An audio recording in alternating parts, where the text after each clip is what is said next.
शिव बाबा याद है ना। ओम शांति। 30 जून 2024 के अव्यक्त महावाक्य। पहले एक नज़र मुरली के मुख्य पॉइंट्स पर।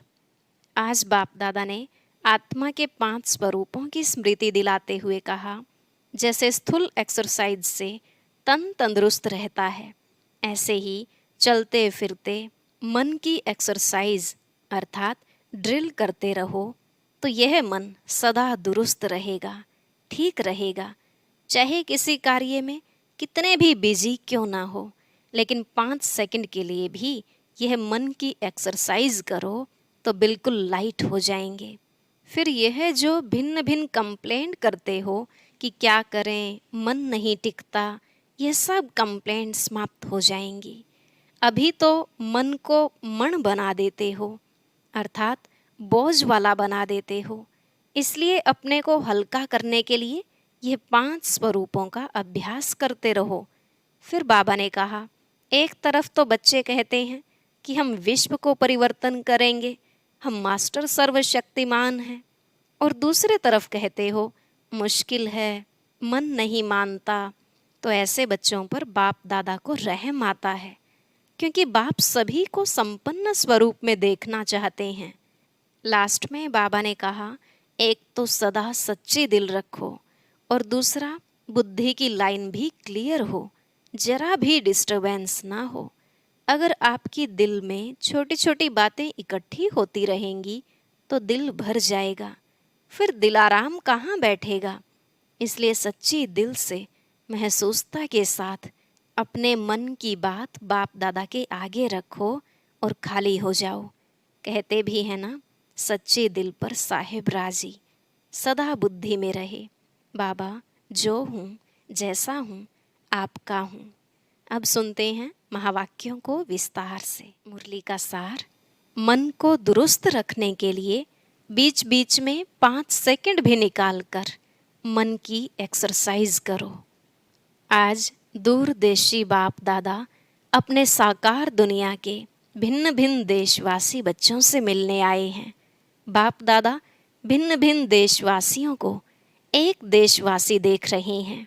चाहे कोई कहाँ से भी आए हो, लेकिन सबसे पहले सभी एक ही देश से आए हो, तो अपना अनादि देश याद है ना, प्यारा लगता है ना। बाप के साथ साथ अपना अनादि देश भी बहुत प्यारा लगता है ना। बाप दादा आज सभी बच्चों के 5 स्वरूप देख रहे हैं। जानते हो 5 स्वरूप कौन से हैं? जानते हो ना, 5 मुखी ब्रह्मा का भी पूजन होता है। तो बाप दादा सभी बच्चों के 5 स्वरूप देख रहे हैं। पहला, अनादि ज्योति बिंदु स्वरूप। याद है ना अपना स्वरूप, भूल तो नहीं जाते। दूसरा है आदि देवता स्वरूप, पहुंच गए देवता स्वरूप में। तीसरा, मध्य में पूज्य स्वरूप, वह भी याद है। आप सबकी पूजा होती है, यह भारतवासियों की होती है। आपकी पूजा होती है, कुमार सुनाओ, आपकी पूजा होती है। तो तीसरा है पूज्य स्वरूप। चौथा है संगम युगी ब्राह्मण स्वरूप, और लास्ट में है फरिश्ता स्वरूप। तो 5 ही रूप याद आ गए। अच्छा, 1 सेकंड में यह 5 ही रूपों में अपने को अनुभव कर सकते हो। 1 2 3 4 5 तो कर सकते हो। यह 5 ही स्वरूप कितने प्यारे हैं। जब चाहो जिस भी रूप में स्थित होने चाहो, सोचा और अनुभव किया। यही रूहानी मन की एक्सरसाइज है। आजकल सभी क्या करते हैं? एक्सरसाइज करते हैं ना। जैसे आदि में भी आपकी दुनिया में, सतयुग में नेचुरल चलते फिरते की एक्सरसाइज थी। खड़े होकर के 1 2 3 एक्सरसाइज नहीं। तो अभी अंत में भी बाप दादा मन की एक्सरसाइज कराते हैं। जैसे स्थूल एक्सरसाइज से तन तंदुरुस्त रहता है ना, तो चलते फिरते यह मन की एक्सरसाइज करते रहो। इसके लिए टाइम नहीं चाहिए, 5 सेकंड कभी भी निकाल सकते हो। या नहीं? ऐसा कोई बिजी है जो 5 सेकंड भी नहीं निकाल सके? है कोई तो हाथ उठाओ। फिर तो नहीं कहेंगे क्या करें टाइम नहीं मिलता, यह तो नहीं कहेंगे ना टाइम मिलता है। तो यह एक्सरसाइज बीच बीच में करो, किसी भी कार्य में हो। 5 सेकंड की यह मन की एक्सरसाइज करो तो मन सदा ही दुरुस्त रहेगा, ठीक रहेगा। बाप दादा तो कहते हैं हर घंटे में यह 5 सेकंड की एक्सरसाइज करो। हो सकती है? देखो सभी कह रहे हैं हो सकती है। याद रखना, ओम शांति भवन याद रखना, भूलना नहीं।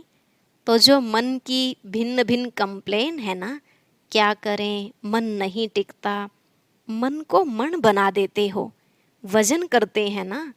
पहले ज़माने में पाव शेर और मण होता था, आजकल बदल गया है। तो मन को मण बना देते हैं, बोझ वाला। और यह एक्सरसाइज करते रहेंगे तो बिल्कुल लाइट हो जाएंगे, अभ्यास हो जाएगा। ब्राह्मण शब्द याद आए तो ब्राह्मण जीवन के अनुभव में आ जाओ। फरिश्ता शब्द कहो तो फरिश्ता बन जाओ। मुश्किल है? नहीं है। कुमार बोलो थोड़ा मुश्किल है। आप फरिश्ते हो या नहीं? आप ही हो या दूसरे हैं? कितने बार फरिश्ते बने हो, अनगिनत बार बने हो, आप ही बने हो। अच्छा, अनगिनत बार की हुई बात को रिपीट करना क्या मुश्किल होता है? कभी कभी होता है। अभी यह अभ्यास करना, कहाँ भी हो 5 सेकंड मन को घुमाओ, चक्कर लगाओ। चक्कर लगाना तो अच्छा लगता है ना टीचर्स, ठीक है ना? राउंड लगाना आएगा ना? बस राउंड लगाओ फिर कर्म में लग जाओ। हर घंटे में राउंड लगाया फिर काम में लग जाओ, क्योंकि काम को तो छोड़ नहीं सकते हैं ना, ड्यूटी तो बजानी है। लेकिन 5 सेकंड, मिनट भी नहीं सेकंड नहीं निकल सकता है। निकल सकता है, यूएन की ऑफिस में निकल सकता है। मास्टर सर्वशक्तिवान हो तो मास्टर सर्वशक्तिवान क्या नहीं कर सकता। बाप दादा को एक बात पर बच्चों को देख करके मीठी मीठी हंसी आती है। किस बात पर? चैलेंज करते हैं, पर्चा छपाते हैं, भाषण करते हैं, कोर्स कराते हैं। क्या कराते हैं? हम विश्व को परिवर्तन करेंगे। यह तो सभी बोलते हैं ना, या नहीं? सभी बोलते हैं या सिर्फ भाषण करने वाले बोलते हैं? तो एक तरफ कहते हैं विश्व को परिवर्तन करेंगे, मास्टर सर्वशक्तिवान है, और दूसरे तरफ अपने मन को मेरा मन कहते हैं, मालिक हैं मन के और मास्टर सर्वशक्तिवान हैं। फिर भी कहते हैं मुश्किल है। तो हंसी नहीं आएगी? आएगी ना हंसी।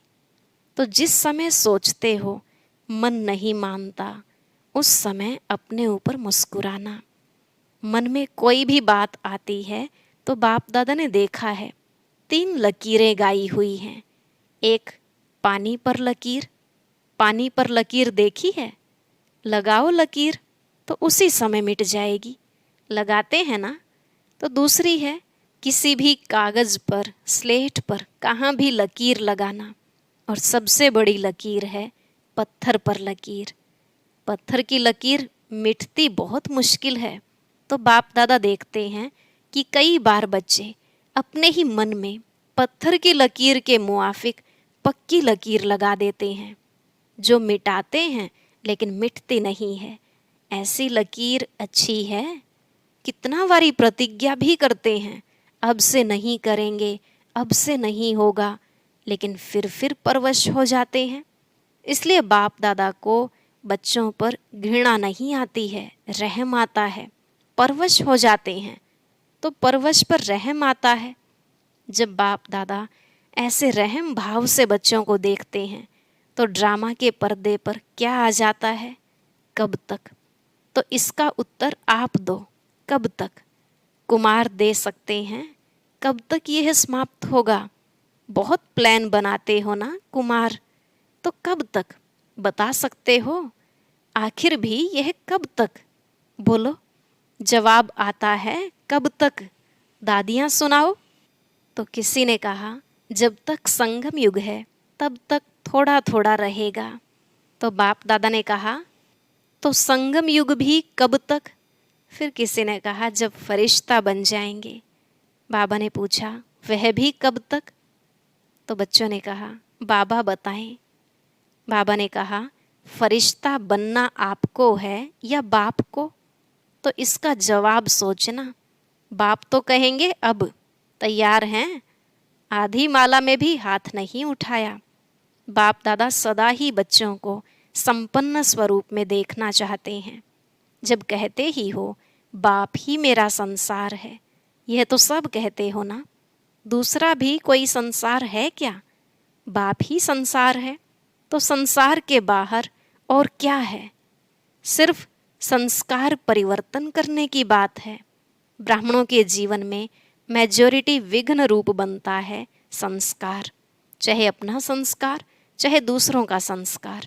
ज्ञान सभी में है, शक्तियां भी सभी के पास हैं, लेकिन कारण क्या होता है? जो शक्ति जिस समय कार्य में लगानी चाहिए उस समय इमर्ज होने के बजाय थोड़ा पीछे इमर्ज होती हैं। पीछे सोचते हैं कि यह न कहकर यह कहती तो बहुत अच्छा, यह करने के बजाय यह करती तो बहुत अच्छा, लेकिन जो समय पास होने का था वह तो निकल जाता है। वैसे सभी अपने में शक्तियों को सोचते भी रहते हो, सहन शक्ति यह है, निर्णय शक्ति यह है, ऐसे यूज़ करना चाहिए। सिर्फ थोड़े समय का अंतर पड़ जाता है। और दूसरी बात क्या होती है? चलो एक बार समय पर शक्ति कार्य में नहीं आई और बाद में महसूस भी किया कि यह न करके यह करना चाहिए था, समझ में आ जाता है पीछे, लेकिन उस गलती को एक बार अनुभव करने के बाद आगे के लिए अनुभवी बन उसको अच्छी तरह से रियलाइज़ कर लें तो दोबारा नहीं हो, फिर भी प्रोग्रेस हो सकती है। उस समय समझ में आता है यह रॉन्ग है, यह राइट है, लेकिन वही गलती दोबारा नहीं हो, उसके लिए अपने आप से अच्छी तरह से रियलाइजेशन करना, उसमें भी इतना फुल % पास नहीं होते। और माया बड़ी चतुर है।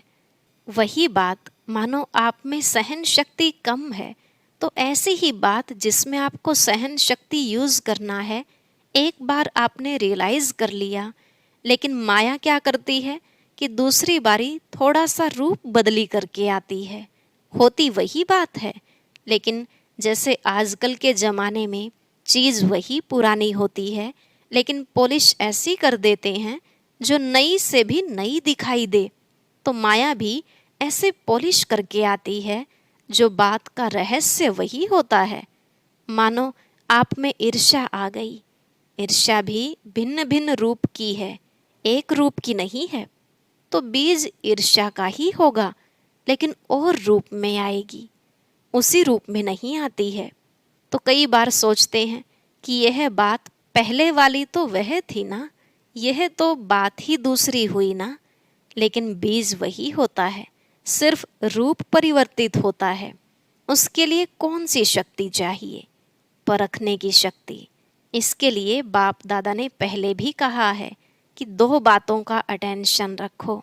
एक, सच्ची दिल, सच्चाई अंदर नहीं रखो। अंदर रखने से गैस का गुब्बारा भर जाता है और आखिर क्या होगा? फटेगा ना। तो सच्ची दिल। चलो आत्माओं के आगे थोड़ा संकोच होता है, थोड़ा शर्म सा आता है, पता नहीं मुझे किस दृष्टि से देखेंगे, लेकिन सच्ची दिल से, महसूसता से बाप दादा के आगे रखो। ऐसे नहीं मैंने बाप दादा को कह दिया यह गलती हो गई, जैसे ऑर्डर चलाते हैं ना, हाँ मेरे से यह गलती हो गई, ऐसे नहीं। महसूसता की शक्ति से, सच्चे दिल से, सिर्फ दिमाग से नहीं लेकिन दिल से अगर बाप दादा के आगे महसूस करते हैं तो दिल खाली हो जाएगा, किचड़ा खत्म। बातें बड़ी नहीं होती हैं, छोटी ही होती हैं, लेकिन अगर आपकी दिल में छोटी छोटी बातें भी इकट्ठी होती रहती हैं तो उनसे दिल भर जाती है, खाली तो नहीं रहती है ना। तो दिल खाली नहीं तो दिलाराम कहाँ बैठेगा? बैठने की जगह तो हो ना। तो सच्चे दिल पर साहेब राजी, जो हूँ जैसी हूँ, जो हूँ जैसा हूँ, बाबा आपका हूँ। बाप दादा तो जानते ही हैं कि नंबरवार तो होने ही हैं, इसलिए बाप दादा उस नज़र से आपको नहीं देखेगा, लेकिन सच्चे दिल। और दूसरा कहा था, सदा बुद्धि की लाइन क्लियर हो, लाइन में डिस्टरबेंस नहीं हो, कट ऑफ नहीं हो। बाप दादा जो एक्स्ट्रा समय पर शक्ति देने चाहते हैं, दुआएं देने चाहते हैं, एक्स्ट्रा मदद देने चाहते हैं, अगर डिस्टरबेंस होगी तो वह मिल नहीं सकेगी। लाइन क्लियर ही नहीं है, क्लीन नहीं है, कट ऑफ है, तो यह जो प्राप्ति होनी चाहिए वह नहीं होती। कई बच्चे कहते हैं, कहते नहीं हैं तो सोचते हैं, कोई कोई आत्मा को बहुत सहयोग मिलता, ब्राह्मणों का भी मिलता, बड़ों का भी मिलता, बाप दादा का भी मिलता, हमको कम मिलता है। कारण क्या? बाप तो दाता है, सागर है, जितना जो लेने चाहे। बाप दादा के भंडारे में ताला चाबी नहीं है, पहरेदार नहीं है। बाबा कहा जी हाजिर, बाबा कहा लो, दाता है ना। दाता भी है और सागर भी है, तो क्या कमी होगी? इन्हीं दो बातों की कमी होती है। एक सच्ची दिल, साफ दिल हो। चतुराई नहीं करो, चतुराई बहुत करते हैं, भिन्न भिन्न प्रकार की चतुराई करते हैं। तो साफ दिल, सच्चे दिल। और दूसरा, बुद्धि की लाइन सदा चेक करो, क्लियर है और क्लीन है। आजकल के साइंस के साधनों में भी देखते हो ना, थोड़ी भी डिस्टरबेंस क्लियर नहीं करने देती। तो यह जरूर करो। और विशेष बात, इस सीजन का लास्ट टर्न है ना, इसलिए बता रहे हैं। डबल विदेशियों के लिए ही नहीं है, सबके लिए है। लास्ट टर्न में आप सामने बैठे हो तो आपको ही कहना पड़ता है। बाप दादा ने देखा है कि एक संस्कार या नेचर कहो, नेचर तो हर एक की अपनी अपनी है, लेकिन सर्व का स्नेही और सर्व बातों में, संबंध में सफल, मनसा में विजयी और वाणी में मधुरता तब आ सकती है जब इजी नेचर हो, अलबेली नेचर नहीं। अलबेलापन अलग चीज़ है। इजी नेचर उसको कहा जाता है जैसा समय, जैसा व्यक्ति, जैसा सरकमस्टांस उसको परखते हुए अपने को इजी कर देवे। इजी अर्थात मिलनसार। टाइट नेचर बहुत टू मच ऑफिशियल नहीं। ऑफिशियल रहना अच्छा है, लेकिन टू मच नहीं। और समय पर, जब समय ऐसा है, उस समय अगर कोई ऑफिशियल बन जाता है तो वह गुण के बजाय उनकी विशेषता उस समय नहीं लगती। अपने को मोल्ड कर सके, मिलनसार हो सके, छोटा हो बड़ा हो, बड़े से बड़ेपन में चल सके, छोटे से छोटेपन में चल सके, साथियों में साथी बन के चल सके, बड़ों से रिगार्ड से चल सके, इजी मोल्ड कर सके। शरीर भी इजी रखते हैं ना, तो जहाँ भी चाहें मुड़ जाते हैं, और टाइट होगा तो मुड़ नहीं सकेगा। अलबेला भी नहीं, इजी है तो जहाँ चाहे इजी हो जाए, अलबेला हो जाए नहीं। बाप दादा ने कहा ना, इजी हो जाओ तो इजी हो गए, ऐसे नहीं करना। इजी नेचर अर्थात जैसा समय वैसा अपना स्वरूप बना सके। अच्छा, डबल विदेशियों को अच्छा चांस मिला है। सभी को ड्रिल याद है या भूल गई? अभी अभी सभी यह ड्रिल करो, लगाओ चक्कर। अच्छा, चारों ओर के सर्वश्रेष्ठ आत्माओं को, चारों ओर से याद प्यार समाचार भेजने वालों को, बहुत अच्छे भिन्न भिन्न संबंध से स्नेह के पत्र और अपना हालचाल लिखा है। सेवा समाचार, उमंग, प्लान बहुत अच्छे अच्छे लिखे हैं, जो बाप दादा को मिल ही गए, जिस प्यार से मेहनत से लिखा है। तो जिन्होंने भी लिखा है वह हर एक अपने अपने नाम से बाप दादा का, दिलाराम का दिल से याद प्यार स्वीकार करें। बच्चों का प्यार बाप से और उससे पदम गुणा बाप का बच्चों से प्यार है और सदा अमर है। स्नेही बच्चे न बाप से अलग हो सकते हैं, न बाप बच्चों से अलग हो सकते हैं। साथ हैं, साथ ही रहेंगे। चारों ओर के सदा स्वयं को बाप समान बनाने वाले, सदा बाप के नैनों में, दिल में, मस्तक में समीप रहने वाले, सदा एक बाप के संसार में रहने वाले, सदा हर कदम में बाप दादा को फॉलो करने वाले, सदा विजयी थे, विजयी हैं और विजयी रहेंगे, ऐसे निश्चय और नशे में रहने वाले, ऐसे अति श्रेष्ठ सिकी लधे प्यारे ते प्यारे सर्व बच्चों को बाप दादा का याद प्यार और नमस्ते। रूहानी बच्चों की रूहानी बाप दादा को नमस्ते नमस्ते, गुड मॉर्निंग, शुक्रिया बाबा, शुक्रिया। आज का वरदान, हर सेकंड के हर संकल्प का महत्व जानकर जमा का खाता भरपूर करने वाली समर्थ आत्मा भव। हर सेकंड के हर संकल्प का महत्व जानकर जमा का खाता भरपूर करने वाली समर्थ आत्मा भव। बाबा ने कहा, संगम युग पर अविनाशी बाप द्वारा हर समय अविनाशी प्राप्तियां होती हैं। सारे कल्प में ऐसा भाग्य प्राप्त करने का यह एक ही समय है। इसलिए आपका स्लोगन है, अब नहीं तो कभी नहीं। जो भी श्रेष्ठ कार्य करना है वह अभी करना है। इस स्मृति से कभी भी समय, संकल्प व कर्म व्यर्थ नहीं गवाएंगे। समर्थ संकल्पों से जमा का खाता भरपूर हो जाएगा और आत्मा समर्थ बन जाएगी। स्लोगन, हर बोल हर कर्म की अलौकिकता ही पवित्रता है।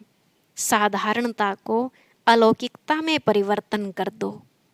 हर बोल हर कर्म की अलौकिकता ही पवित्रता है। साधारणता को अलौकिकता में परिवर्तन कर दो। ओम शांति। जब किसी देहधारी मनुष्य को हम अपने जीवन का आधार बना लेते हैं या कभी कभी ईश्वरीय सेवाओं की सफलता का श्रेय भी स्वयं को या किसी अन्य आत्मा को देने लगते हैं, तो इससे कितना बड़ा नुकसान हो सकता है, यह जानने के लिए सुनते हैं आज का अव्यक्त ज्ञान मोती।